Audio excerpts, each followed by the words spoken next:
खौरां बिजों नायगिरि साफ्रोमनिसिमबो बे सम मोनाबिलिनि अननाय मोजांखौ जासिहरबाय, बरायहरबाय आरो जोंनि मिडिया बिथांमोननिसिमबो जोङो बे मोनाबिलि समाव बिथांमोननिसिमबो अननाय मोजांखौ जासिहरबाय आरो बे समाव जोङो दिनै कंग्रेस पार्टीनिफ्राय साफ्रोमबो मावथिफ्रा बेवहाय जोङो गुबुन गुबुन फिल्डआवहाय रायजो राजाजों लोगो हमनानै जोङो दिनैबो फैदों आरो दिनै बेयाव खौरां बिजोङाव जोंनि फैनायनि गुबै जाहोना जाहैबाय जोंहा फैगौ 9 एप्रिलाव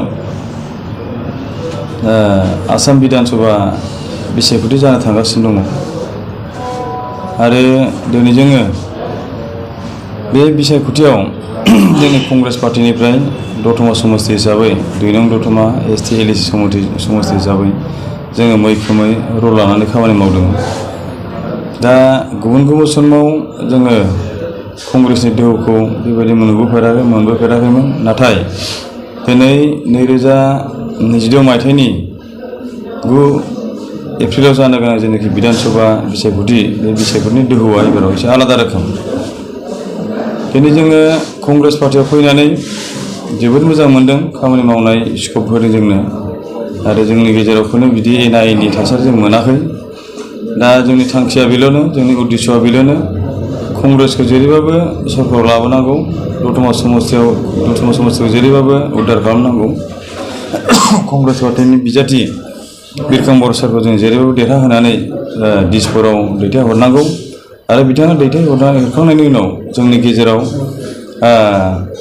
MLA जाखांनायनि उनाव जोंनि गेजेराव फैनानै जोंनि जेसेबांनाखि मावनो गोनां खामानिफोर बिथाङा जोंनो मावनानै होफैगोन, जों बेखौ मिजिंथिदों। दिनै रायजो राजाबो मिजिंथिदों।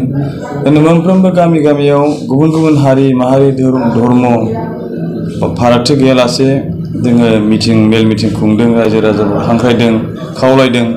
जोंनि हांख्रायनाय मथे जोंनि जोबथा बिधान सभा एसेम्बलि सेसनावहाय जाय खोथाखौ बारग' चिफ मिनिस्टार हिमन्त বিশ্ব शर्मा बिथां आरो BJPनि सरकार थानाय समाव गोबां माखासे ख्रिस्टान ससाइटिनि बिरुद्दि आरो मुस्लिम हारिनि बिरुद्दि आरो गुबुन गुबुन बिदिनो माखासे जोंनि सरासनस्रा रायजो जाग्रा रायजोफोरनि थाखाय माखासे आरजाथावै सहायथावै माखासे आयेन आरो खामानि जाबसिननायनि बिरुद्दि खालामनानै दिनै रायजो राजाफ्रा जेरैबाबो 9 एप्रिलाव भट होनानै सरकारखौ लाबोथारनांगौ कंग्रेसखौनो होननानै बिथांमोनखौ खावलायदों जोंनि सिगाङाव।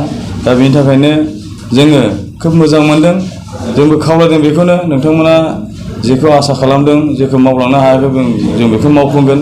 दिनै अरुनदय आसनिनि खोथा, अरुनदय आसनियाव 0.1, 0.2, 0.3 बेबायदि माखासे आसनि होदोंमोन अरुनदय। दा बे नोङो केटेगरि हिसाबै होबाय। दा जेनोखि क्राइटेरियाखौ जेनाखि गाइडलाइनखौ दहाय होनानै बा दहाय लानानै सरकारा आसनि होदोंमोन, नाथाय बैफोर आसनिफोरखौ माखासे गोरिब मानसिफ्रा, जायनाखि मानसिया एकदम जयगथा मोनथावथाव मानसि, क्राइटेरिया फुलफिल जानाय बेनिफिसियारिसफोर, बिथांमोना मोननो हायाखै।